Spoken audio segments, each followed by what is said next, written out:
دوستو، جمعے کے دن سورہ کہف پڑھنے کی ترغیب کئی حدیثوں میں نبی صلی اللہ علیہ وسلم نے بیان فرمائی۔ ایک حدیث میں نبی صلی اللہ علیہ وسلم نے بیان فرمایا کہ جو شخص جمعے کے دن سورہ کہف پڑھے، اللہ تعالیٰ پورے ہفتے تمام فتنوں سے اس کی حفاظت فرماتے ہیں۔ اور ایک حدیث میں نبی صلی اللہ علیہ وسلم نے بیان فرمایا کہ جو شخص جمعے کے دن سورہ کہف پڑھے، اللہ تعالیٰ اس کے دل کے اندر ایمان کا ایک خاص نور پیدا فرما دیتے ہیں جو اگلے جمعے تک باقی رہتا ہے۔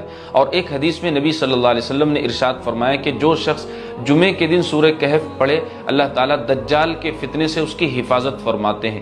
یاد رکھیں کہ دجال کا فتنہ دنیا کا سب سے بڑا فتنہ ہے۔ اللہ تعالیٰ اس سورت کی برکت سے اس بڑے فتنے سے بھی حفاظت فرمائیں گے۔